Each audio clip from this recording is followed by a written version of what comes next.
Gold medal वाली बहू। सपना के पिता एक गरीब किसान थे। माँ पिता खेत में काम करते तो पीछे से सपना गांव के बच्चों के साथ हॉकी खेलती। एक दिन शाम को सारा दिन खेलती रहती है, ये नहीं कि छोटे भाई को संभाले। माँ पता है, मैंने आज हॉकी में पास के गांव के लड़कों की टीम को हरा दिया। अरे वाह वाह मेरी बेटी, शाबाश। ये ले रुपया, जा जाकर टॉफी खा ले।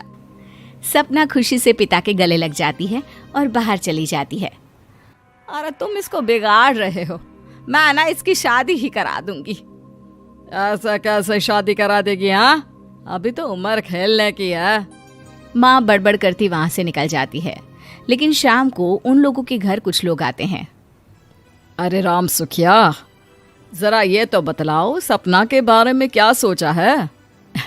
अरे क्या सोचना है मास्टर जी, पढ़ रही है, जितना पढ़ सकती है पढ़े, फिर शादी करवा देंगे, कोई अच्छा सा गांव का ही लड़का देख लेंगे। अरे तुम तो उसके पिता हो, तुमको कुछ नहीं पता? माँ घबरा जाती है। अरे का मास्टर जी, का पता नहीं, का हो गया? हम तो इनसे पहले ही बोल रहे थे कि लड़की की जात है, संभाल लो। अरे भाभी जी, आप भी ना कभी अच्छा भी सोच लिया करो। अरे सपना क्या खेलती है हॉकी, बड़े से बड़े आदमी भी नहीं जीत पाते हैं उससे। कल गांव में एक टीम आ रही है, लड़कियों की हॉकी खेलने उसे भेज देना, वहां शायद कुछ बात बन जाए। अरे ना मास्टर जी, कोई खेल वेल नहीं करवाना है हम लोगों को, वो भी शहर के लोगों के साथ तो बिल्कुल भी ना। शहर के लोगों को ना कोई भरोसा नहीं होता मास्टर जी। अरे कैसी बात कर रही हो सपना की माँ, बुरा आदमी तो हर जगह मिल जाएगा, उसके लिए शहर का और गांव का। हाँ मास्टर जी, हम लोग तैयार हैं, कल आ जाएगी सपना वक्त से। माँ के लाख मना करने पर भी पिता सपना को हॉकी टीम के लिए भेज देते हैं। शाम को सपना वापस आती है, लेकिन लट के मुंह से। और क्या हो गया, मार खाई हो का? कौन मारेगा हमें? कोई मार वार खाकर नहीं आए। अरे फिर शकल पर 12 क्यों बजे है, बताओगी? देखो माँ, आप समझोगी नहीं, बताकर फायदा क्या है? अरे बिटिया रानी, हम तो समझेंगे ना, हमें ही बता दे। सपना पापा के गले लग जाती है।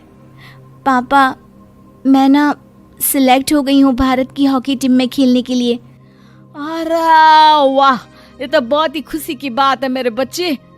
फिर मेरी गुड़िया काहे परेशान है? पापा, मुझे दिल्ली जाना पड़ेगा आगे की प्रैक्टिस के लिए। माँ जो सारी बात सुन रही होती है, जोर से चिल्लाती है। एक पैसा नहीं है मेरे पास, समझी? कुछ नहीं दूंगी।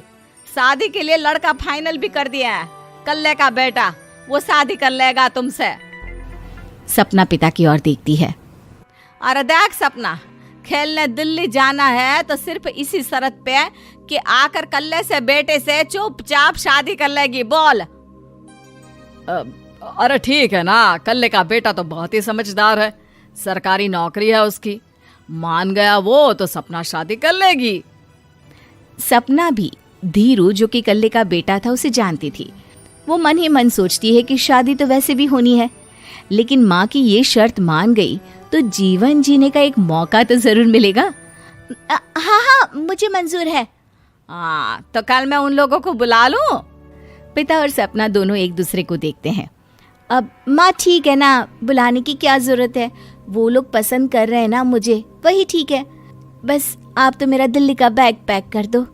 सपना दिल्ली जाती है, दिल्ली टीम के लिए खेलने के लिए। सपना खूब अच्छा खेलती है और गोल्ड मेडल जीत कर आती है। जब वो गांव आती है तो उसका जोरदार स्वागत होता है। हर कोई सपना सपना चिल्ला रहा होता है। और सपना के पापा, तुम्हारी बेटी ने तो गांव का नाम रोशन कर दिया है। गांव की तरफ से तुम लोगों को गांव में पक्का मकान और सपना को परिषद में पक्की नौकरी देने के लिए हम तैयार हैं। अरे वाह वाह, पक्का मकान, ये तो बहुत अच्छी बात है, लेकिन सपना की नौकरी नहीं चाहिए हमें। हाँ, कैसी बात कर रही हो सपना की माँ? लड़की की नौकरी रहेगी तो अपने पैरों पर खड़ी रहेगी, किसी के आगे झुकने की जरूरत ना पड़ेगी।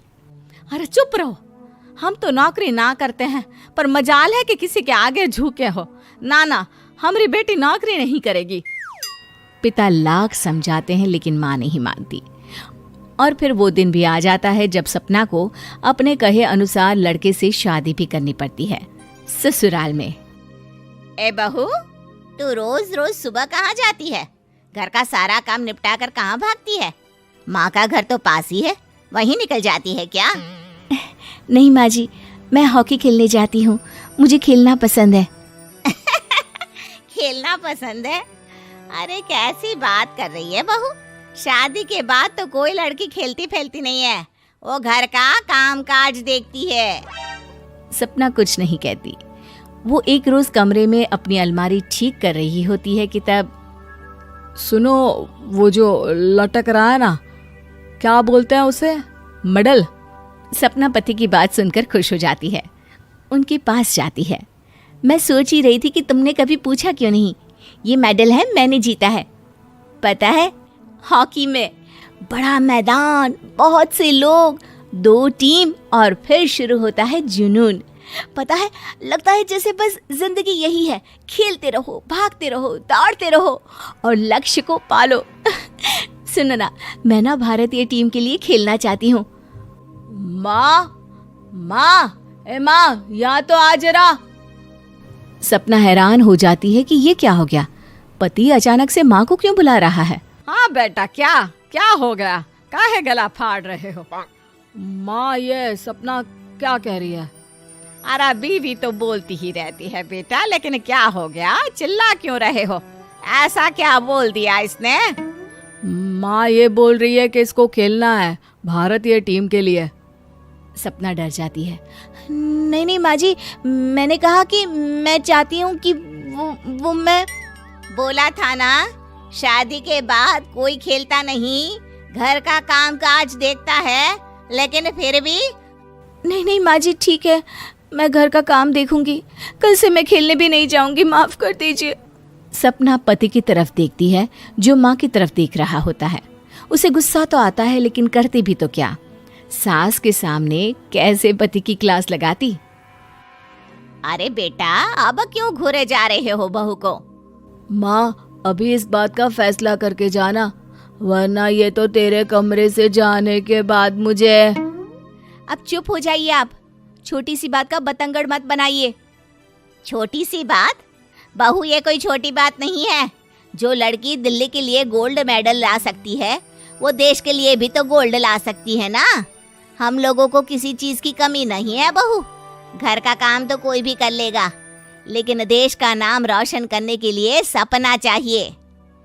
जा बहू, तेरी ट्रेनिंग का सारा इंतजाम तेरे पति ने कर दिया है, जा खेल और देश का नाम रोशन कर।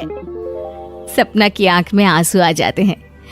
वो सोचती है कि बेटियों को मायके के साथ अगर ससुराल में भी सहयोग मिले तो ऐसा कोई काम नहीं जो वो नहीं कर सकती है।